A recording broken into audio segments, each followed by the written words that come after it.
ખબરોમાં આગળ વધીએ અમીરગઢની વાત કરવામાં આવે તો તાલુકાના આદિવાસીઓ દ્વારા બાબા સાહેબ આંબેડકરને ફૂલમાળા પહેરાવી રેલી યોજી અમીરગઢ મામલતદારને સરકારના શિષ્યવૃત્તિ બંધ કરવાના નિર્ણય વિરુદ્ધ આવેદનપત્ર આપ્યું હતું। બિરસા મુંડાનું યુવાનીમાં અંગ્રેજોએ હત્યા કરી હતી, જ્યારે આ વર્તમાન સરકાર વિદ્યાર્થીઓની હત્યા કરી રહી હોય તેવું લાગી રહ્યું છે। સરકાર દ્વારા આદિવાસી વિદ્યાર્થીઓ માટે ફાળવાતી પોસ્ટ મેટ્રિક શિષ્યવૃત્તિ બંધ કરવામાં આવતા લોકોમાં રોષ જોવા મળ્યો હતો અને અમીરગઢ મામલતદારને આવેદનપત્ર પણ આપ્યું હતું। અમીરગઢ દાતામત વિસ્તારના ધારાસભ્ય કાંતિભાઈ ખરાડી તેમજ સમાજના આગેવાનો દ્વારા સરકાર દ્વારા ફળવાતી પોસ્ટ મેટ્રિક શિષ્યવૃત્તિ બંધ કરવામાં આવતા રેલી યોજી અમીરગઢ મામલતદારને આવેદનપત્ર આપી સરકાર ન્યાય નહીં આપે તો ઉગ્ર આંદોલનની ચીમકી પણ ઉચ્ચારવામાં આવી હતી। આજની અમારી મુદ્દાઓની રજૂઆત આ પ્રમાણે છે। આદિવાસી દીકરા દીકરીઓ 12 પછી જે ભણે છે તેમને ભણવામાં જે સ્કોલરશીપ આપતા હતા એ આ સરકારે બંધ કરી છે। તેના મુદ્દાના લઈને આજે અમે આવેદનપત્ર આપ્યું છે। ત્યારે મને યાદ આવે છે આજે કે બિરસા મુંડાને 25 વર્ષની ઉંમરે અંગ્રેજોએ મૃત્યુ આપ્યું હતું, તેમ આજની સરકાર આજે 17 થી 20 વર્ષના યુવાનોને શિક્ષણ બંધ કરીને મૃત્યુ આપવાનું પ્લાન ઘડી રહી છે એવું દેખાઈ રહ્યું છે।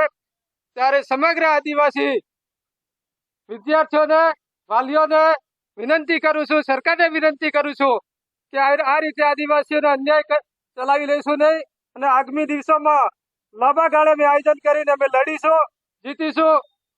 બસ એ જય હિન્દ, જય ભારત। ગુજરાત સરકાર અને કેન્દ્ર સરકાર મારફતે જે દીકરા દીકરીઓ શાળાઓની અંદર જે ભણી રહ્યા છે એમને અથવા તો કોલેજ કરીને મેનેજમેન્ટ કોઠાની અંદર જે પ્રવેશ મેળવે છે, સરકાર કંઈક ને કંઈક રીતે આદિવાસીઓને દીકરા દીકરીઓને હેરાન કરવા માંગે છે। અગાઉ પણ કોંગ્રેસની સરકાર કેન્દ્રમાં હતી તે વખતે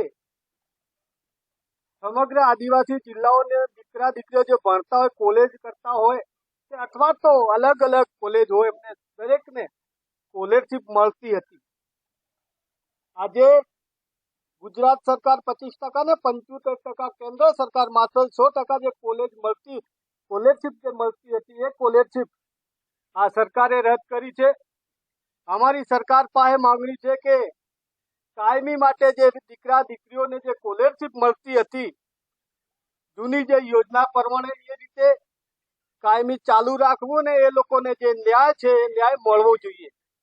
એના વિરોધમાં અમે સરકાર પાસે માંગણી કરી છે કે અમારી ખાસ દીકરા દીકરીઓ જે સ્કોલરશીપ જે પહેલા મળતી હતી એ જ સ્કોલરશીપ ચાલુ રાખે એવી સરકાર પાસે આજે માંગણી કરી।